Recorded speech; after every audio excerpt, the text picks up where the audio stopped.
Hello class 6 welcome students. Allen public school नेट राना की online classes Elon educare में आप सबका स्वागत है। आज के वीडियो में हम आपका एसएसटी में हिस्ट्री का सेकंड चैप्टर जो था from hunter gatherers to farmers का नेक्स्ट पार्ट करने जा रहे हैं, जिसमें आपने काफ़ी सारी चीज़ें पहले कर ली थी, जैसे कि न्योलिथिक एज में व्हील का इन्वेंशन है, एनिमल्स का डोमेस्टिकेशन होने लग गया था, पोल्ट्री का काम स्टार्ट हो गया था, न्योलिथिक जो सारी चीज़ें मतलब उस समय कैसे टूल्स क्या चीज़ें यूज़ होती थी वो सब आपने देखी। अब हम स्टार्ट करते हैं नेक्स्ट टॉपिक से, जो है न्योलिथिक टूल्स। ठीक है, यानी the quality and efficiency of stone tools and implements improved considerably in the neolithic age. Neolithic age के दौरान जो स्टोन टूल्स थी, यानी जो पत्थर के बने हुए औजार थे, उनकी क्वालिटी और उनकी क्षमता और उनका जो इम्प्लीमेंट था, यानी उनको यूज़ में कितना लाया जा रहा है, ये चीज़ें इम्प्रूव में आ चुकी थी, यानी इनमें सुधार हो चुका था। The tools were well shaped, highly polished and had very sharp cutting edges. ये जो टूल्स थी ये काफ़ी वेल शेप्ड, इनकी शेप अच्छी थी, हाईली पॉलिश भी अच्छी की हुई थी इनके ऊपर, और बहुत ही शार्प कटिंग किनारे थे, इनके किनारे जो थे वो काफ़ी शार्प कटिंग की गई थी उनकी। ठीक है, उसके बाद है celts of various sizes have been found in different neolithic sites. ये जितने भी औजार मिलते हैं इन सब की मतलब अलग अलग साइजेज मिले हैं डिफरेंट न्योलिथिक साइट्स पे, यानी अलग अलग जगहों पे इनके साइज में डिफरेंस मिला है। People particularly used stone axes. लोग विशेष रूप से स्टोन एक्सेस यानी पत्थर की कुल्हाड़ियों का इस्तेमाल करते थे, प्लाउज हल का इस्तेमाल करते थे, एंसिकल्स हंसिया जो होता है उसका इस्तेमाल करते थे। That were very helpful in farming. ये चीज़ें किस खेती में बहुत ही ज़्यादा हेल्पफुल होती थी। Rounded stones were placed on longer flat stones to crush and pound grains into flour. जो राउंडेड स्टोन्स होते थे यानी गोल पत्थर होते थे, उन वर प्लेस्ड ऑन, ये किस में बदल गए, लार्जर फ्लैट स्टोन्स में, बड़े बड़े सीधे पत्थरों में बदल गए, जिनका इस्तेमाल अनाज को पीसकर उसका आटा बनाने में किया जाता था। Bone tools also found wide use in this Ira. Bone tools यानी हड्डियों से बने हुए टूल्स का भी इस इरा में, इस युग के अंदर काफ़ी ज़्यादा यूज़ मिला है, यानी इस्तेमाल करते थे लोग इस दौरान हड्डियों से बनी हुई चीज़ें भी। हाउसेज एंड सेटलमेंट्स, इनके घर और इनका सेटलमेंट कैसा होता था। Farming and domestication of animals necessitated the construction of permanent dwellings. लोग खेती करने लगे थे और एनिमल्स को पालने लगे थे, तो ज़रूरी हो गया था उनके लिए कि वो अपने परमानेंट निवास स्थान बनाएं। ठीक है, these houses were quite different from these built in the Mesolithic as. ये जो घर होते थे ये थोड़ा सा डिफरेंट होते थे उन घरों से जो मेसोलिथिक एज में बनाए जाते थे उनसे। Houses now were made of mud and thatched roofs. अब जो घर बनाए जाते थे वो मिट्टी से बनाए जाते थे और इनकी छत जो होती थी वो छप्परदार होती थी। And plaster were coated on the walls, और दीवारों पर प्लास्टर की परत चढ़ाई जाती थी। Dwellings were huddling together as it in a colony. ये निवास स्थान एक दूसरे के पास पास होते थे जैसे कि एक कॉलोनी हो। Most settlements were on steps और हिल्स और इन रॉक शेल्टर्स नियर स्ट्रीम्स और रिवर्स। ज़्यादातर सेटलमेंट कहाँ पे हुए, पहाड़ियों के स्टेप्स पर हुए और रॉक शेल्टर्स में हुए, चट्टानी इलाकों में, नदियों के झरनों के आसपास। Some neolithic houses were even made of bricks and stones. कुछ न्योलिथिक हाउसेज ईंटों और पत्थरों से भी बनाए गए थे। ठीक है, उसके बाद है The earliest Neolithic settlements have been found in the valleys of Iran and Iraq and in Israel and Palestine। ठीक है, जो Neolithic settlement की जो मिलता है, अर्लीस्ट Neolithic settlement मिलता है वो कहाँ मिलता है, ईरान और इराक की घाटियों में और इज़राइल में और पैलेस्टाइन में। ठीक है, इन जगहों पे ये इनका सेटलमेंट पाया जाता है। उसके बाद है सोशल लाइफ, यानी इनका सामाजिक जीवन कैसा होता था। The neolithic people began to live in groups in small settlements. छोटे छोटे सेटलमेंट्स के न्योलिथिक पीपल लोगों ने ग्रुप में रहना शुरू कर दिया था। These groups become close knit. ये जो ग्रुप्स थे ये एक दूसरे के संगठित रूप से रहते थे। And soon developed into tribes, और जल्दी ही ये किस में डेवलप हो गए, ट्रिब्स में। ठीक है, जनजातियों में। This lead to new occupation and division of labour. इसकी वजह से क्या हो गया, नए नए ऑक्यूपेशन, व्यवसाय और मजदूरी की डिवीजन बन गई, लेबर का एक वर्ग तैयार हो गया। People were given specific task based on certain skills. लोगों को कुछ स्पेशल टास्क दिए जाने लगे जो कि एक निश्चित स्किल के ऊपर डिपेंड होते थे, यानी वो जिस कौशल में वो लोग परिपूर्ण है उसी तरीके का काम उन्हें दिया जाता था। जैसे some were engaged in farming, herding, weaving etcetera and others not engaged in any form of manual work made decisions about the welfare of the tribe, जैसे कि कुछ लोग तो फार्मिंग में और उनको कैटल्स को चराने का चरवाहे के काम में, वीविंग बुनने के काम में व्यस्त रहते थे, जबकि दूसरे जो थे वो इस तरीके के किसी भी हस्तचालित काम में एंगेज ना होकर बल्कि वो डिसीजन लेते थे वेलफेयर ऑफ द ट्रिब, यानी कि उस जनजाति के भले के लिए अगर कोई डिसीजन लेना होता था तो वो काम वो करते थे। Elaborate burials and other rituals and ceremonies emerged. इस समय न्यूलिथिक एज में जो मतलब किसका विस्तार हो गया था, शमशान घाट बनने लगे थे, संस्कार होने लगे थे दूसरे, और से काफ़ी सारी सेरेमनीज भी अब शुरू हो चुकी थी। उसके बाद है probably nature was worshipped in its various forms. इस समय नेचर की भी पूजा की जाती थी, प्रकृति को पूजा जाता था अलग अलग फॉर्म्स में। Several statues and figurines of mother goddesses have been found at Neolithic sites indicating the prevalence of goddess worship। जो बहुत सारे स्टैचूज मिले हैं, यानी मूर्तियाँ और लघु मूर्तियाँ जो मदर गॉडेस होती है ना, उनकी छोटी छोटी मूर्तियाँ मिली हैं, have been found at neolithic sites, neolithic sites पे मिली हैं, जो ये इंडिकेट करती हैं कि उस समय देवियों की पूजा का प्रचलन हुआ करता था। Over time the dead and their worship assumed importance. Elaborate tombs have been found at neolithic sites in Europe. उस समय ओवर टाइम, पूरे समय मतलब जो मरे हुए और उनके जो वर्शिप होते थे, पूजनीय, उन लोगों को इम्पोर्टेंस मिलने लगी थी, और यहाँ तक कि टॉम्स जो कब्रें होती हैं उनका प्रचलन, वो उनका विस्तार हो गया था। और न्यूलिथिक साइट जो यूरोप में है वहाँ इसका काफ़ी विस्तार मिलता है इन टॉम्स का, यानी कब्रों का।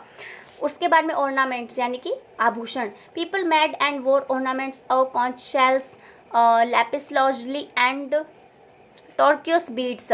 पीपल जो लोग जो हैं वो उस समय ऑर्नामेंट्स पहनते थे, शंख सीप के बने हुए, लाजवर्त के बने हुए और फिरोजी मोतियों के बने हुए ऑर्नामेंट्स आभूषण पहना करते थे।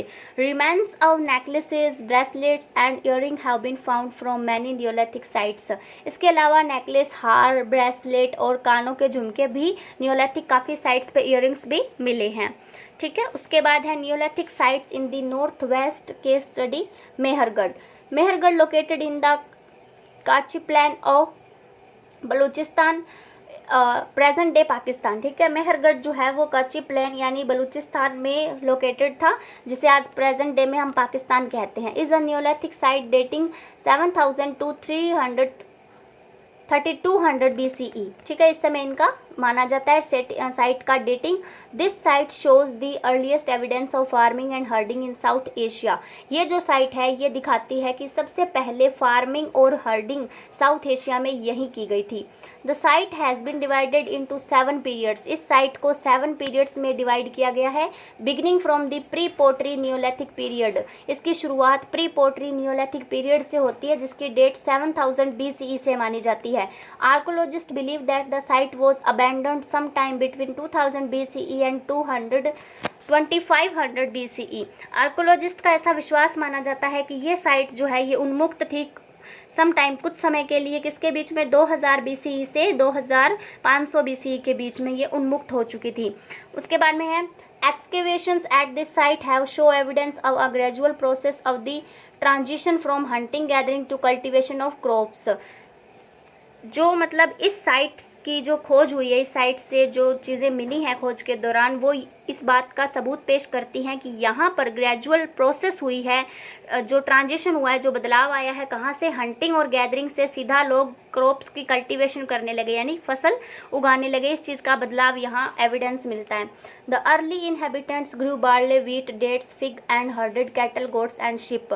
पहले के जो निवासी हुआ करते थे वो क्या करते थे, जो गेहूँ, खजूर, अंजीर ये चीज़ें उगाते थे और मवेशी पशुओं का और बकरियों का और भेड़ों का पालन किया करते थे, उन्हें पालते थे। They lived in mud brick houses, वो मिट्टी और ईंटों के बने घरों में रहते थे। And used tool made of stones and bone, पत्थर और हड्डियों के बनी हुई टूल्स का इस्तेमाल करते थे। The later settlements show evidence of bead making, tanning and metal work. जो बाद का जो सेटलमेंट है उसके अंदर एविडेंस मिलते हैं कि यहाँ पे मोतियों के बनाने का काम होता था और तख्त चीज़ों के बनाने का और मेटल का वर्क स्टार्ट हो चुका था।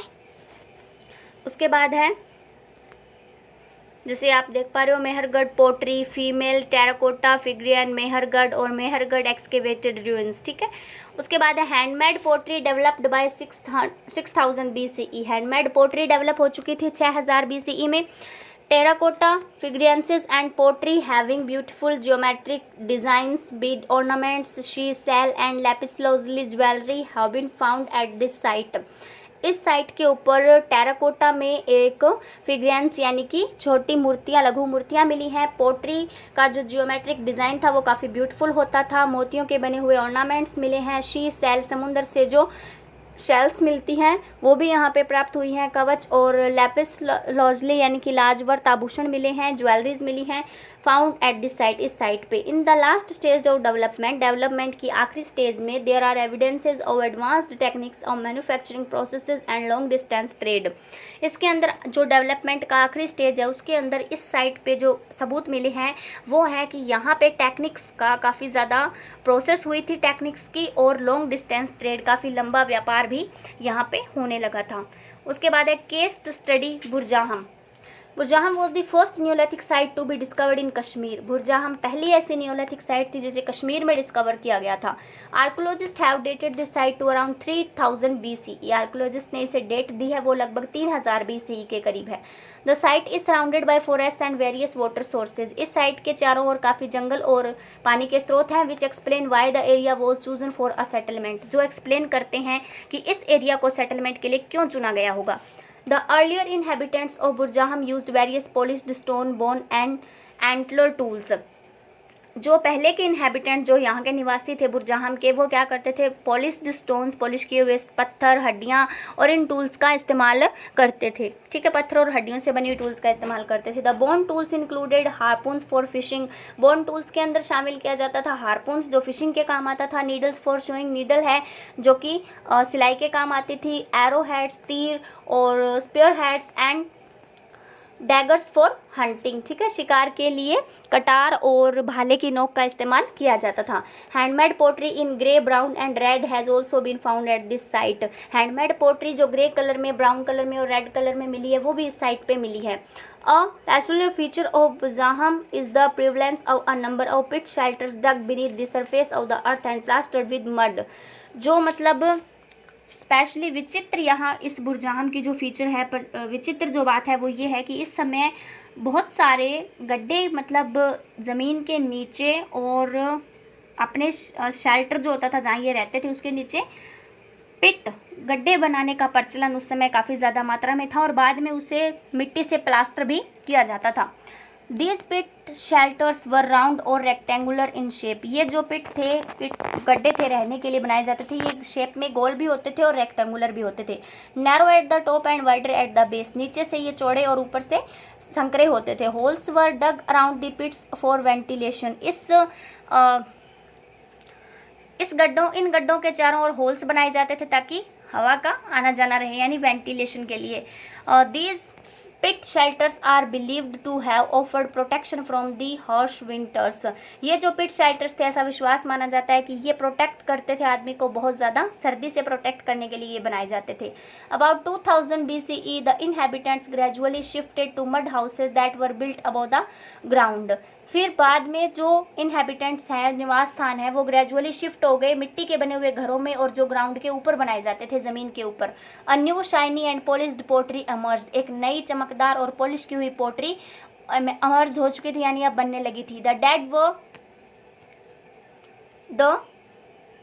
Dead were buried under their houses और इन ग्रेव्स। जो मर जाते थे घर में, उन्हें अपने घरों के अंदर ही दबाया जाता था। ठीक है, ग्रेव्स में। After the body was smeared with red ochre. जब उनकी बॉडी बाद में क्या हो जाती थी, जब रेड गेरुआ रंग एस्पस्ट कलर की हो जाती थी, तब उन्हें अपने घर में ही दबाया जाता था। Animals were also buried. Animals को भी दबाया जाता था। As bones of cattles, goats, buffaloes and sheep have been underneath by archaeologist. क्योंकि खोज के दौरान ज़मीन के नीचे भैंसों की, भेड़ों की, गायों की और मवेशी पशुओं की हड्डियां मिली है, जिससे ये अंदाज़ा लगाया गया है कि पशुओं को भी मरने के बाद दबाया जाता था। Neolithic sites in the north east. Neolithic settlements have been excavated of several places in north east India. North east India के बहुत सारे स्थानों पर भी न्योलिथिक सेटलमेंट के सबूत मिले हैं। Stone tools and cord impressed pottery have been found at Daojali, Hading and Sarutaru in जो मतलब स्टोन टूल्स हैं और कॉड इम्प्रेस्ड पोट्री मिली है वो डॉजी हेडिंग में, और ये सरतारू जो है यहाँ पे ये पाई गई है। सरतारू कहाँ पे? इन आसाम में, ठीक है। उसके बाद में and Selbalgiri in Meghalaya Garo hills में। The tools found in the north east include ground and polished stone axes with rectangular butts and sometimes with shoulder hose.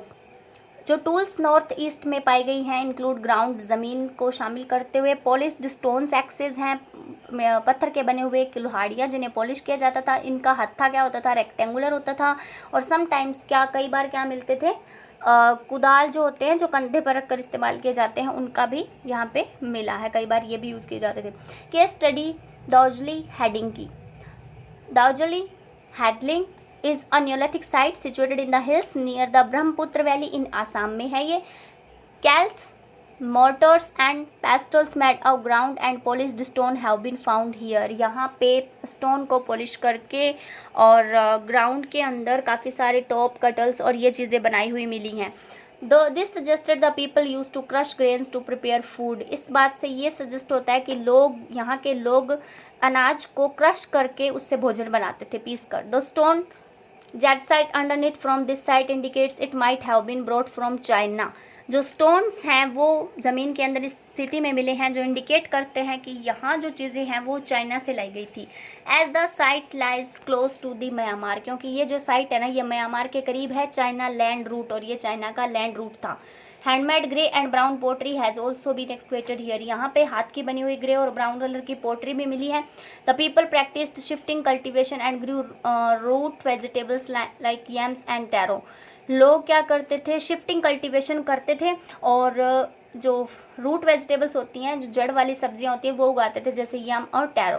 They raised wooden and stone memorials for their dead. अपने मरे हुए प्रियजनों के लिए वो क्या बनाते थे? लकड़ी और पत्थर के मेमोरियल्स बनाते थे, ठीक है, ऊपर उठे हुए।